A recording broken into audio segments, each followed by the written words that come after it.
अंकित नायक from Narangpur. ताली हो, ठीक है, जोरदार ताली हो।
पियामी महुआ पानी को तो पियामी महुआ पानी तो पियामी महुआ पानी को तो पियामी महुआ पानी को लाले लाले को लाले सजनी चुरी खेलू छे तो खाले सजनी खरा मासे तोते सोस कोले रानी खरा मासे तोते सोस कोले रानी रानी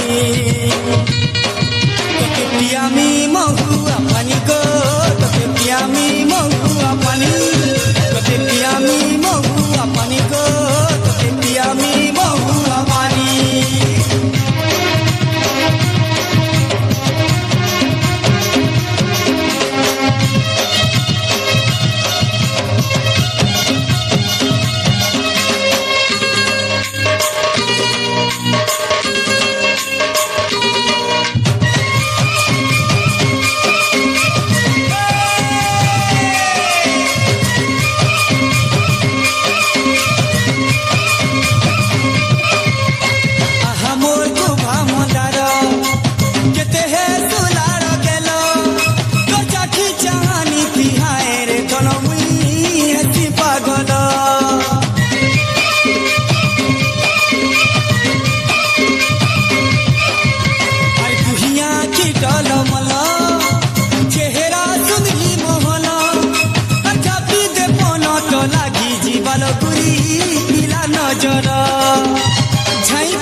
झखोरा मासे सोच कोले तोते रानी पियामी महुआ पानी को तो पियामी महुआ पानी तो पियामी महुआ पानी को तो पियामी महुआ पानी अरे महुआ महुआ पानी को तो पियामी महुआ पानी अरे महुआ महुआ पानी को तो पियामी महुआ पानी।